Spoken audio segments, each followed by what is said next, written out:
In this movie, we are going to set up MAMP as our local virtual server. I am working from my computer at home, and I actually already have MAMP running.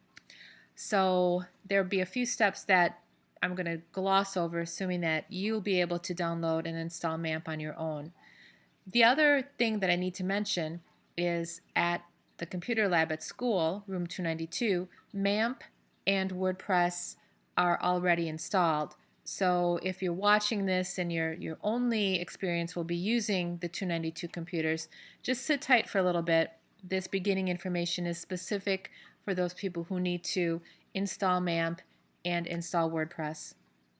Well, the first thing would be to go to the MAMP website, which is mamp.info, and download a version of MAMP.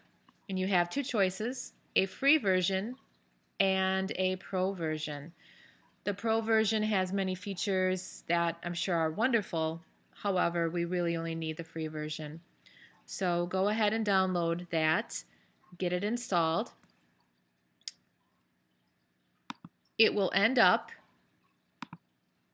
in your applications folder, and let me find it here in alphabetical order. Here's MAMP. It comes with a variety of directories and files. Please leave everything as is. Do not change names, do not reorganize. MAMP exists based on this file structure. Okay, so let's just leave that for a moment. The other thing that you will need is a fresh installation of WordPress. WordPress.org is where you can download the most current version of WordPress. And I'm going to go ahead, and even though I have a few different installations of WordPress already, I'm going to walk through this with you. So I'm going to download WordPress. 3.2.1 is the most recent version. I am presented with yet again another screen allowing me to download WordPress. Okay, I will save that. It's going to be a zip file on my desktop. Okay, so out on my desktop, here is my zip file. So I will double click, unzip that. And here's my folder, WordPress, and there are many, many documents inside of that. Again, don't rename any of these, don't reorganize, don't move them. It's very important for WordPress to have this same structure. What we do have to do, however, is move this entire WordPress folder into the MAMP structure. So I'm going to launch another Finder window just so that it's a little bit easier for me to drag and drop.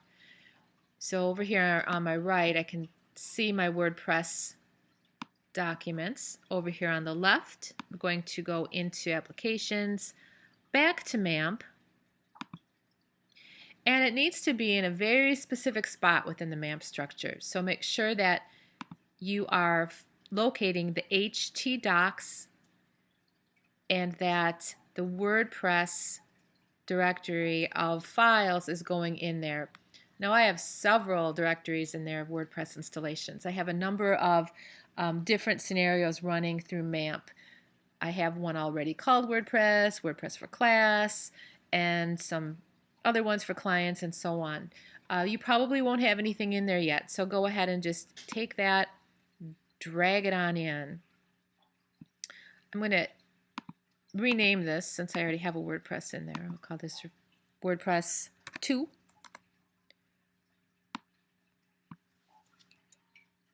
Okay, so just confirm it is within the MAMP folder in htdocs, and there's my new directory of WordPress files all set and ready to go.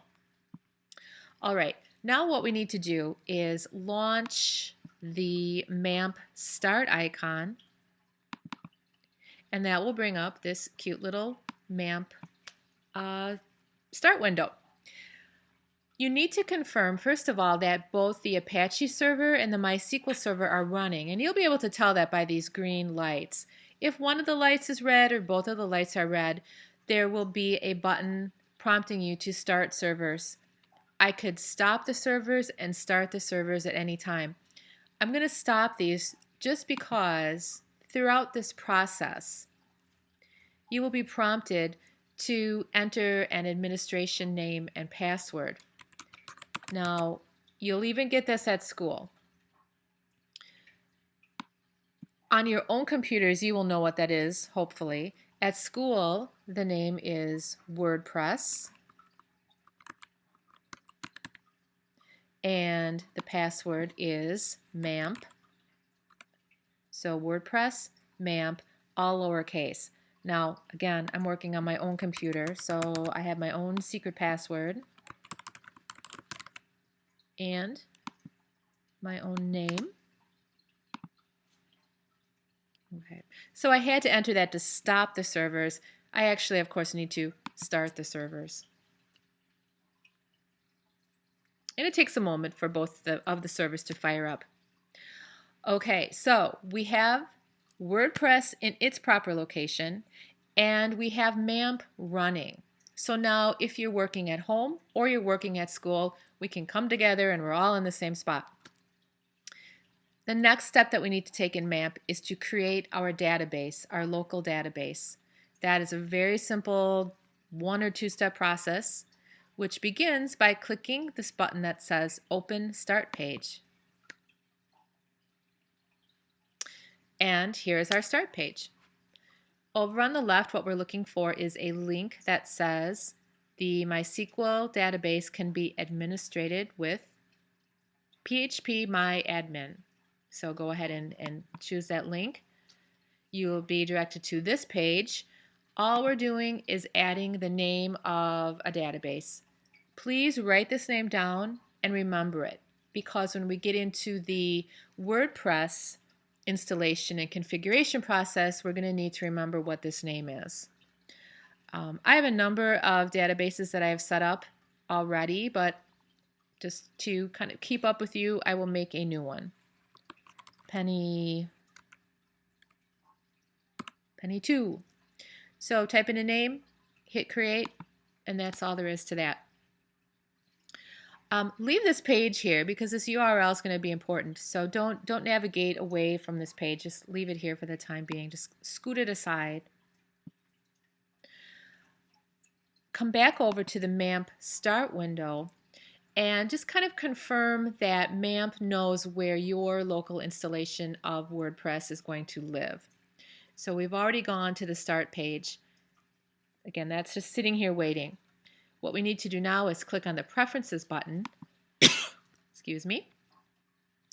Lots of options here, but you need to get into the Apache button, choose Select, and then navigate out. You can start all the way back at Applications, through mamp, into the htdocs, excuse me, and then choose the appropriate copy of WordPress. Okay, so here's the one that I just created specifically for this demo, WordPress 2, and click Open, click OK, and you're ready to roll. We've created a database. Mamp knows which installation of WordPress we want to use. In the next movie, we're going to now configure WordPress so that WordPress can access the database and use mamp to preview its files.